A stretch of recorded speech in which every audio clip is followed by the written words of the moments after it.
Class 11 account से depreciation का practical problem करेंगे। On 1st April 2019, furniture costing 55,000 was purchased. It is estimated that its useful life is 10 years, at the end of which it will be sold for rupees 5,000.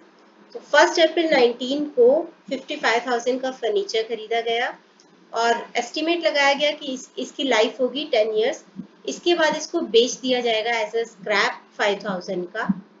Additions are made on 1st April 2020 and on 1st October 2022 to the value of 9500 and 8400. तो furniture और खरीदा गया दो बार। Residual value 500 and 400 respectively, मतलब इन दोनों की scrap value लिखी हुई है। इसको मैं बाद में बताती हूँ कैसे करना है। Show the furniture account for the first 4 years if depreciation is written off according to straight line method. तो पहले 4 साल का फर्नीचर अकाउंट दिखाना है और डेप्रिसिएशन है स्ट्रेट लाइन मेथड या fix installment method, linear method, कुछ भी बोल लो, उसके अकॉर्डिंग डेप्रिसिएशन चार्ज किया जा रहा है। तो अभी सबसे पहले तो हम डेप्रिसिएशन निकाल लेते हैं। 3 तरह का फर्नीचर है तो तीनों का एक बार डेप्रिसिएशन निकाल लेते हैं स्ट्रेट लाइन मेथड से।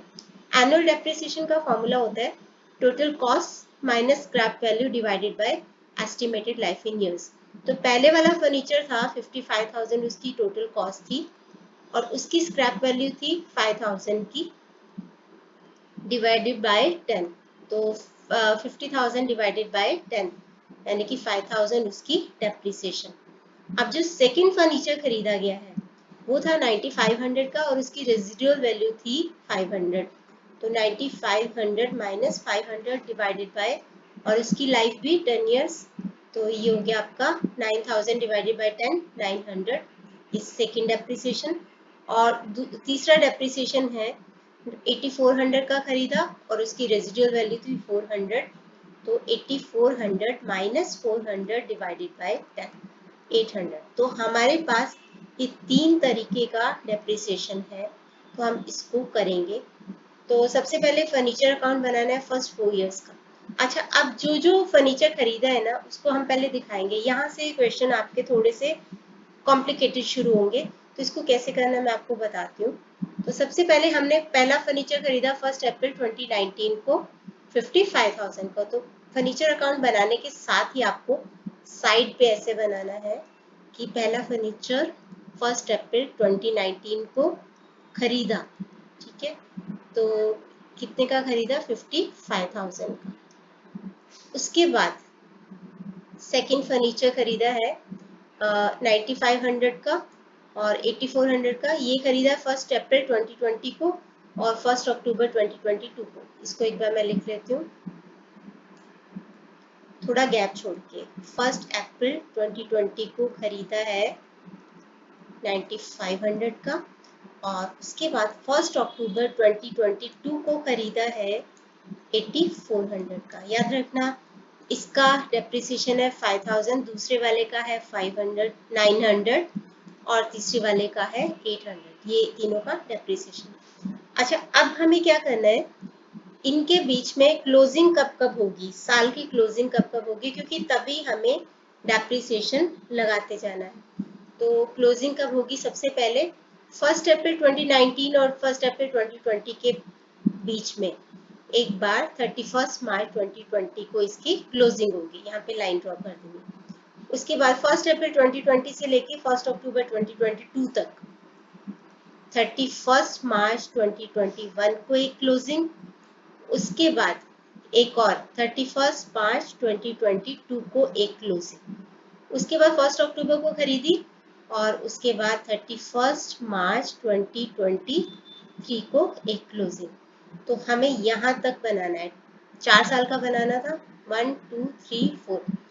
हमने ऐसा क्यों किया? क्योंकि क्वेश्चन करते हुए, फर्नीचर अकाउंट बनाते हुए आपको याद नहीं रहेगा कि क्लोजिंग करना है अभी, तो अभी हमें इसको देख के क्लोजिंग याद रहेगा।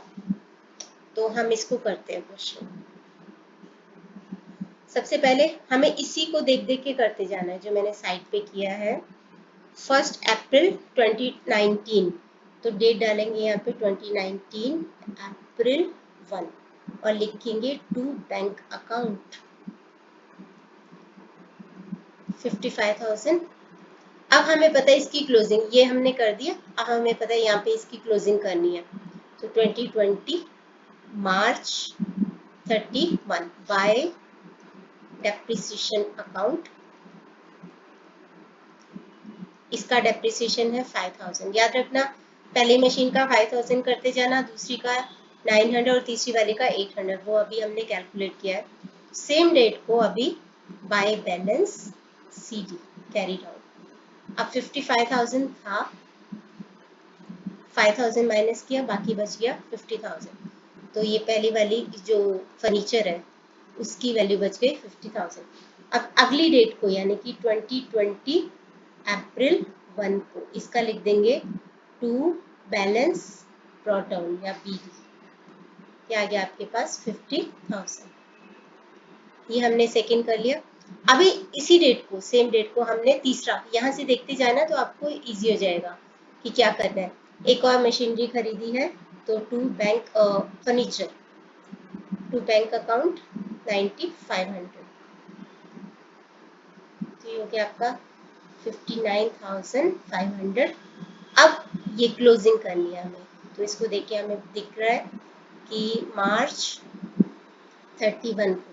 याद रखना हमने दो क्लोजिंग करनी है, क्लोजिंग वैल्यू निकालनी है, दो डेप्रिसिएशन। एक तो पहले वाले फर्नीचर का डेप्रिसिएशन 5000 और दूसरे वाले जो ये फर्नीचर खरीदा इसका 900। तो बाय डेप्रिसिएशन अकाउंट 900। तो सेम डेट को हमने क्या करना है, बाय बैलेंस कैरी डाउन। अभी यहाँ पे बाय बैलेंस कैरी डाउन में 59,500 में से इन दोनों को माइनस कर दो। 59,500 में से 5,000 माइनस किया और 900 माइनस किया, ये आ गया हमारे पास 53,600। अब इसी वैल्यू को आगे लेके जाएंगे स्टार्टिंग डेट को। तो यहाँ पे 2021 April 1 to balance BD, to balance BD 53,600। अब हमने एक और क्लोजिंग करनी है, इसीलिए साइड पे ये बनाया था ताकि हमें याद रहता जाए।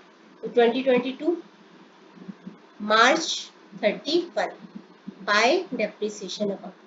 क्योंकि आपका डेप्रिसिएशन दोनों का सेम है, 5000 ये 900 ये फर्नीचर के ऊपर ही है, तो 5900 एक साथ भी लिख सकते हो। और उसके बाद बाय बैलेंस कैरी डाउन 53,600 में से 5900 को माइनस कर देंगे। तो 53,600 में से 5900 को माइनस किया 47,700। अब इसको यहाँ पे लेके आए नेक्स्ट डेट को, जो कि है अप्रैल 1। तो to balance brought down. Remember हमने ये बनाया, इसको देख के हमें इजीली पता चल रहा है कि अब हमने परचेज करने की एंट्री करनी है। तो to bank account 8400, to bank accounts हमने अक्टूबर 1 यहाँ पे डेट लिख देनी है। To bank account 8400। फिर से क्लोजिंग करेंगे। अब तीन furniture 2023 March 31 by depreciation account. तो 5900 पहले दोनों का पूरे साल का कर दो। अब याद रखना ये वाला जो फर्नीचर हमने खरीदा था 8400 का, इसका जो हमने डेप्रिसिएशन निकाला है, ऑल्दो निकाला है 800, लेकिन ये क्या है, एनुअल डेप्रिसिएशन है। इसको खरीदा था 1 अक्टूबर 2022 को, इसकी क्लोजिंग होगी 31 मार्च 2023। यानी कि हमने इसको कितना यूज किया, 6 मंथ्स। अभी साल की क्लोजिंग तक हमने इसको 6 मंथ्स यूज किया।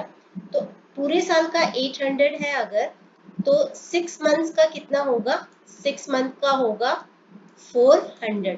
तो हमने 400 का इसके ऊपर डेप्रिसिएशन लगाना है। तो यहाँ पे लिख दो 400 bye depreciation account. Furniture number 3 जो लिया है हमने उसके ऊपर 400। यहाँ पे इसका टोटल किया 47,700 प्लस 8400, ये हो गया आपका 56,100 अब इसमें से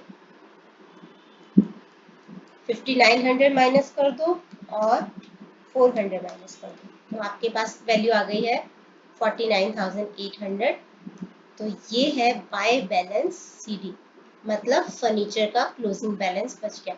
और यही हमारा आंसर होगा कि वैल्यू ऑफ फर्नीचर ऑन 31 मार्च 2023 या फिर 1 अप्रैल 2023, एक ही बात है, अगला ही दिन है।